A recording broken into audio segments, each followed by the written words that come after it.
saw is amazing, because the old photos go back to 1910 of exactly what he's describing. So either, he's combining the past with what he saw, or he's getting it confused, or he was actually there, which I think, in some cases, I think he was actually there. What about like some sort of, not necessarily his whole body going through like a time travel, but maybe his spirit? No. Yeah. No, I weeded that out immediately, because he keeps talking about this door. It's a portal or door, and it's shiny and looks like kind of like water.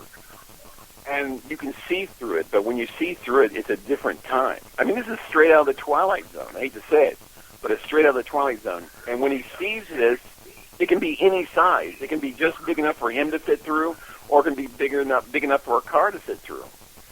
And when it happens, he just go ahead. He just goes with it, and he ends up in these other times. Well, there's sort of similar type of phenomena. I mean, there's situations with hauntings where there's, portals. The spook light's a good example. Down here at Joplin with the spook light, there are occasions that it appears to be seen from one direction and not another, as if it were a portal, not a three-dimensional ball of light. And so I could see various possibilities within, quantum physics explaining it, ET technology. Well, back in the, we're talking hundreds of years ago, maybe even thousands, when, what is the name of that book? It's a book series, and I can't think of the name of it right now. But they talk about people transcending space just by thought, really. Mm-hmm. We're talking like Buddhist masters, like Zen masters. Right. Why couldn't it be time? I mean, they didn't talk about time in that book that I remember, but that was, of course, it's been 20 years ago since I've read that. So. But, why couldn't it be? Absolutely. And I think the thing that is it's so easy for people to say, oh, that's just crazy, because it's a different experience than they're used to. Michael, are you still there? Pardon? Okay, I thought we lost you for a minute. Nope. Sorry. No, I'm still here. And of course, I think, from our perspective, being in the field, we've seen so many things that you kind of get used to, different paranormal activity, different things you see all the time, and so when you get confronted with something that's totally different, it's easy to dismiss it, just like skeptics dismiss hauntings. But, and I certainly can see why he could have a really hard time dealing with this. Oh, yeah. It's he is not trained in any way or any shape or form to be able to deal with this psychologically, personally. His upbringing has been very, you might say, secure, safe. He's a realist.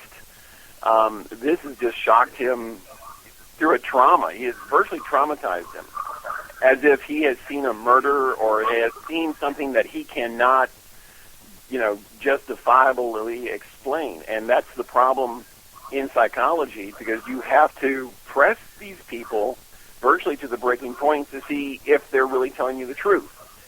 In any cross-examination, you have to say, okay, is he innocent or is he guilty? And you have to ride through your examination or cross-examination, how much do they really know, and how can they best describe what's going on?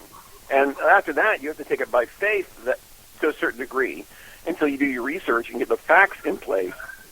And once you get the facts in place, that the place existed, the time period is correct, everything lays out exactly to the T that he described, well, he's having a psychotic episode, which he's not prone to, epilepsy or migraines or temporal fusion or something like that, aphasia.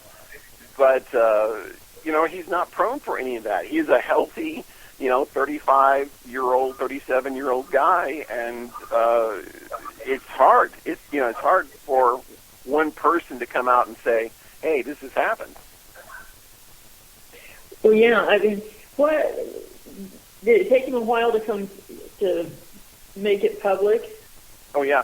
In 2006 was his first event where he went back to time to 1841, and he has not told anybody till just 2 weeks ago, where he came forward and said, I think I've time traveled, but my psychologist says it's all in my head. So, yeah. So you have to kind of... Most psychologists would say that. I mean... Sure. Yeah. I know a lot of open-minded psychologists that are shamanic practitioners, but there are a lot of them that would say that was, Yeah, and that's a sad part about paranormal, is that you have people experiencing extraordinary events, extremely to the edge of their reality, whether it be ghosts or hauntings, poltergeists, UFOs or whatever, and they're coming and then they're saying, this really did happen, you have to believe me. Well, a lot of people are just looking for attention, but, Travis Walton was picked up and examined and released, and he was an alien abductee, and people did not believe him for 20 years, and he even came forward because he was missing. And so the FBI was looking for him. His own friends took a polygraph test to say that they didn't kill him and bury him in the woods. Yeah. So you have to kind of say, was Travis Walton really abducted, or was this a big conspiracy to pull the wool over the National Enquirer's eyes? Wow, yeah. That's true. The UFO is kind of Lisa's love. I think she had an experience with one many, many years ago. Yeah. About 120 years ago. Something like that. And this is prior to when the UFOs were actually flying around like cardboard boxes, I think. But so it's kind of, she does like that, and you posted something about some of the humming being maybe oceanic. Mm-hmm. You wonder about the energy convergence points and stuff like that. If some of that, we've talked about in the past about people going through a spiritual shift, and I think we've become more and more aware of these types of things. And you kind of have to wonder, if we're experiencing more because we are more aware, or, the changes in people's spiritual makeup, so to say, allows them to experience more. I mean, we're seeing full towns experiencing these loud noises and stuff like that. So why couldn't it? I mean, it makes sense. Are you talking about the ram's horn? Yeah, kind of. Yeah, like that kind of thing. Yeah. Well, with the ram's horns, this is a spooky part about our reality. Our north and south poles are melting at extraordinary rates, and the water is building up on the surface of the ocean floor and squeezing it like you're squeezing an orange. And when it builds up to a certain point, the earth actually makes that sound. And whether you call it the ram's horn or the trumpet of Gabriel or whatever, that sound is a waveform that the earth makes naturally to tell everyone that it's going to shift. Now, go back to the time of Jericho. What did the children of Israelites do? They walked around Jericho 7 times, blowing ram's horns. And then all of a sudden, on the last day, the outer walls of Jericho split open and crumbled to the ground, and the Israelites just run in. And so there is something with the harmonic pitch and tone of the ram's horn that actually is the same as some type of earth tone, and it will shift or crack mud fortified walls, and that's what they found at Jericho, that The outer walls fell down because they were more mud fortified. They were not solid stone. They were stone mixed with mortar or stone mixed with mud. And so that's why they cracked, and they just crumbled because you had the right harmonics, And that's really what's going on right now on the planet. The water is rising, which puts more pressure at the bottom of the ocean and starts to squeeze the entire tectonic plates, and they start to shift, and they sound like these ram's horns, and they've been heard all over the world. Now, getting back to your DNA scenario, people are becoming more enlightened. Well, this is true. Our DNA is shifting. It's developing. It's shifting, and it's being shifted by a lot of natural elements. Some is coming from our sun. Some is coming from our state of mind, and we are, you might say, readjusting or reprogramming our own DNA. We're creating a new mutated form of human because we are experiencing more things, and so the body automatically adjusts.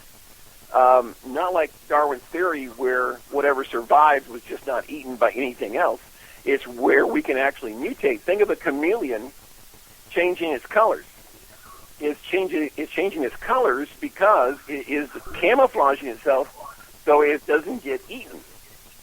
So humans are changing their DNA on a subconscious level or a conscious level or a subconscious level in order to survive so they don't get destroyed. So we have the DNA and the ability to do this, but it takes a long time or a severe change in our environment, and then our DNA will shift.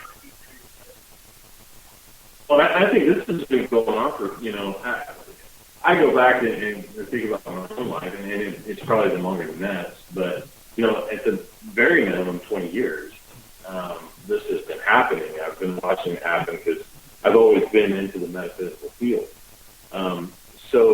Or metaphysical faith systems, I guess. But, so you see a lot of the change, and the people's change, and their minds have changed to what we believe is correct or right. And we're more open-minded to things now than we were. Mm-hmm. There are some that will never change. No. But that's okay. They'll just phase off. But